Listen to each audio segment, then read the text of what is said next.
I want to talk to you about, in this very, very crowded world, how you need to take control of getting your message out there and positioning yourself because of a few reasons. This message has stuck with me for my entire career since I was in-house, before I went out on my own. And that is that we cannot rely on anybody else to send our message for us. I saw a post in a group on one of the socials earlier where there was a little bit of frustration. There was an article that was shared, and they said, why aren't they, excuse me, I have a little itch. Why haven't they included people like us in this article? Why were we not asked for comment? And you know what? That frustration is always going to be there. It was there when I was in-house, when I started in-house at what used to be Baker and Daniels, in the late 90s, before I went out on my own. We had that same frustration, and we will always have that same frustration. We cannot rely on journalists to tap us or to contact us when they are writing articles on topics of importance that we know about. And we see these articles come out and we get frustrated and we say, why I know this person, why didn't they think to even let me know that this article was being written and to ask for my opinion on it? So that's a frustration. We can't even expect colleagues to remember us, because sometimes colleagues will write or they will record or whatever it is they're doing, or maybe just posting, and they won't always think to mention us when that is our area of expertise, right? And then sometimes even your friends, those people you interact with every day, and please feel free to join in the comments here. People you interact with every day will not even ask you for a comment, or they won't even include you. And that becomes very frustrating. And I'm going to watch for your comments over here also on LinkedIn. I'm on StreamYard, and StreamYard lets us bring comments in from all of the social networks, not Instagram, except for LinkedIn. So I kind of have to watch for those myself in a separate stream. All right. Lisa O'Neill said, are you recording this so I can share? Yes, absolutely. It's going to be here on LinkedIn, so you will be able to watch it again. So yeah, I appreciate that so much. It's actually all over. It's on Periscope/Twitter. It's everywhere. So even, we can't rely on any of those people when they are creating their own content to think of us. And that's frustrating. We work really hard. You work really hard to establish your presence and your area of expertise, even though that's not a word that we tend to use in the legal marketing profession. Many others can use it. So it becomes very frustrating. And we can't sit back and just wait for that to happen. And just, why is that important? Why is it even important that happens? It's because this is your brand and this is your business. This may be your legal practice, your law practice. This may be your job within whatever firm or company you are in. And you're not getting noticed. And so we cannot sit back and rely on anybody else to do that for us. And somebody said, thank you so much, Nancy. You always have great advice. I can't wait to hear what you have to say. Thank you. I have a feeling you're watching from within my Facebook group. So if you could, there's a link where you can click on to let StreamYard show your identity when you're inside of groups. They respect the privacy of groups. So unless you click on that, they won't allow me to show who actually said that. It just comes up as Facebook users. But thank you so much. So I have some recommendations for you about how you can take control. So let's get rid of my credentials at the bottom so I can show these recommendations on the screen as I talk about them. And the first one is to be focused. I want you to be focused, and I want you to figure out what it is your brand is, and how do you want to come across? How and what do you want to communicate? I mean, before I jumped on with you, I put together some, I'm going to show you this process. It's because you need to see how rough this can start, and then how formal you can make it. I pulled 2 old calendar pages off, and I wrote my notes. about what I wanted to talk about. And then I decided, you know what, instead of looking down or taping those somewhere on my screen, I opened up a Word document and I put in basically the outline of what I wanted to talk to you about. And it is sitting here in big, bold print off to the side of me. I have a 34-inch monitor. So it is right there for me to look off to the side in case I forget one of my points. So I need you to be focused. I want you to be focused. And you know what? That took 5 minutes. And 5 minutes to make sure that your conversation is focused and that you communicate what you want to communicate is going to help a lot when you decide to create whatever content it is, whether you're live streaming or whether it's that you are writing a blog post or you're doing a podcast episode. I was with clients today and talked about the importance of creating a bulleted list, not necessarily scripting it all out because it's better to be conversational. Or maybe it's that you're getting ready to get on the phone or on Zoom and talk to a client, a potential client, or another group of people. It's really good to be focused. Jen Smuts, and they say, don't take being overlooked personally. It is hard. Yeah, Jen, you are not kidding. Being trust me, I have been and I will be overlooked more times than I care to even think about. When people have written articles or they've had their own shows or whatever it is they're doing, or they have conferences. And I always think, ooh, you know what? This is typical. One of the first thoughts is a little bit of frustration and irritation, like, why didn't they include me? And then it sort of grows into, well, what did I do wrong? What is it that I didn't do to make sure that that person or those people included me? And you know what? I know we can't be included every time. I mean, that would be a luxury, wouldn't it? But it's not always practical. Let's look, we have another comment. Deborah Ferrone, thank you. These are all good points. Great advice, Nancy. Thank you. Thank you so much. You know these well, my friend. But thank you so very much. I appreciate it.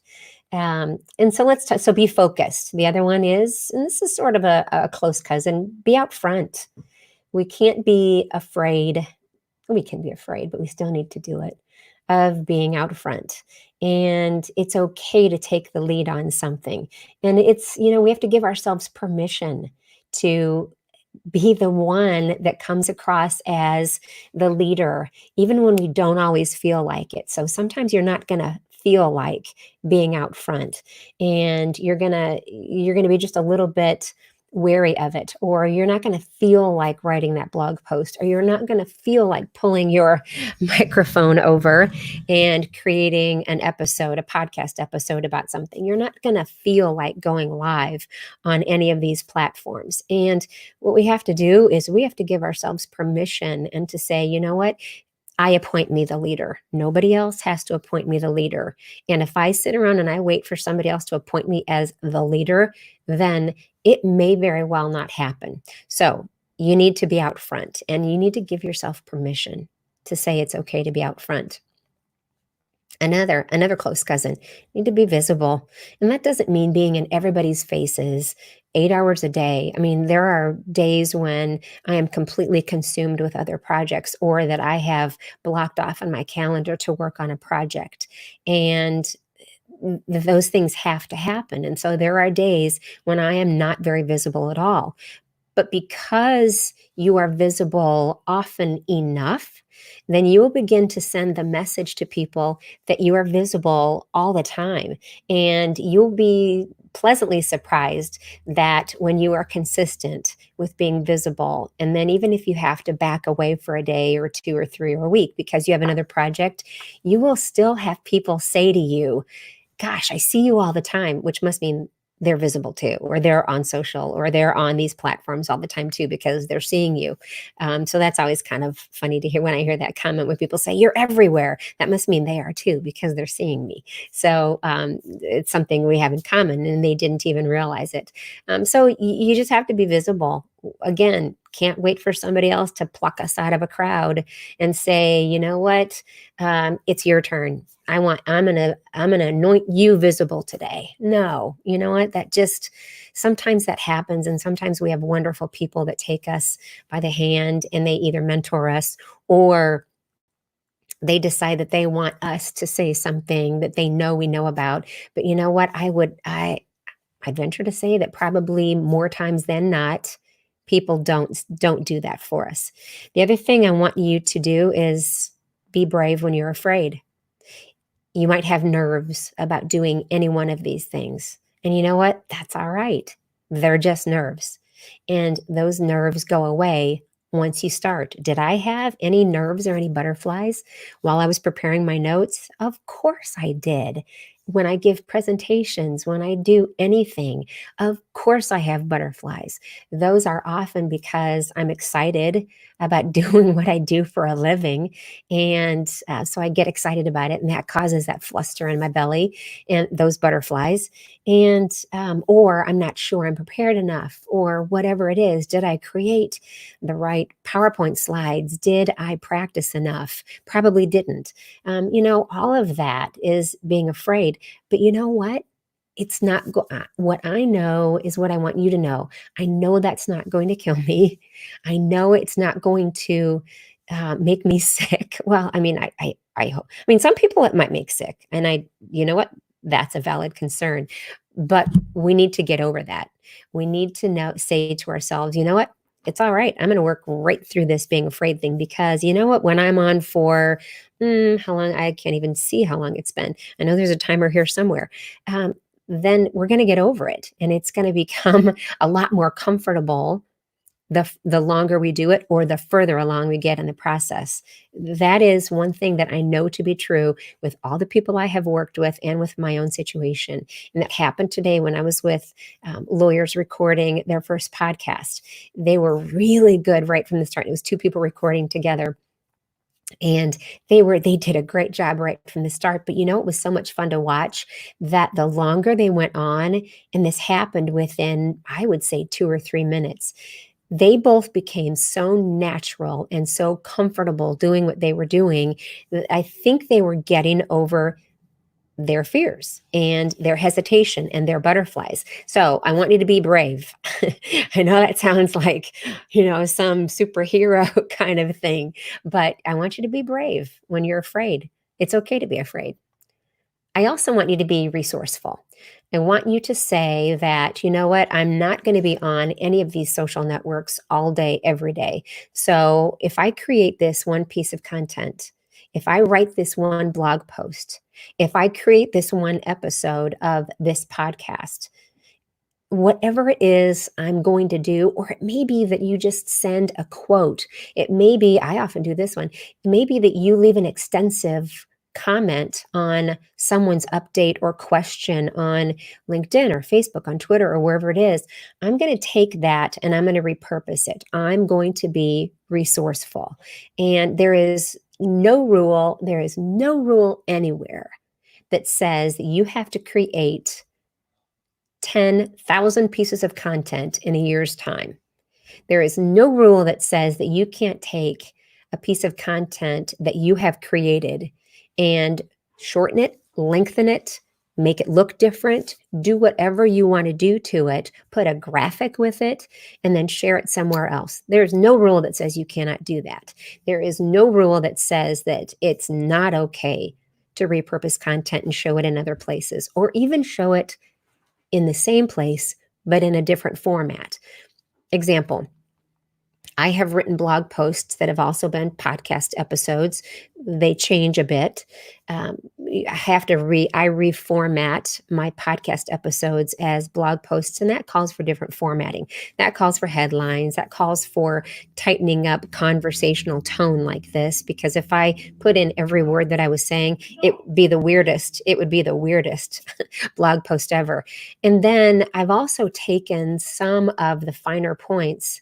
I know that sounded like I was bragging. Some of the points out of that blog post, and I have turned those into quote graphics, and I've shared those in places that sort of lend themselves to that, Instagram being one of those, both in the newsfeed and in stories. But I've also put those on my Facebook page and in other places. So I want you to be resourceful, okay? Don't work so hard. Be resourceful with the content that you are producing. And that goes right into this next one. You have to create content to be resourceful, right? So I want you to create content. This isn't all about creating your own content because so much of it is about interacting with other people's content too. That's a great way to be visible. But you need to create some content. You need to create some content because that's going to be one of the only ways, that's going to be one of the best ways that you can be visible and be noticed and to position yourself when other people aren't positioning you. Then this goes into the comment I was just making a moment ago. I want you to share content, not just yours. Think about the number of articles that you read or posts or content of others that you read in a day's time. I cannot tell you, probably if you stopped and thought about it, you would realize that you are reading because of what you've clicked on in an email, or maybe your colleagues have written something or produced something, or media who you wish would include you in articles, write countless pieces of content in a week's time, or they record podcasts. What I want you to do is I want you to share that content. When you think someone has done at least a pretty good job to a stellar job of creating a piece of content that you think might make sense to people who follow you, then I want you to share that. That is almost more important these days, not these days, all days, since all this started, since content creation and social and digital media started.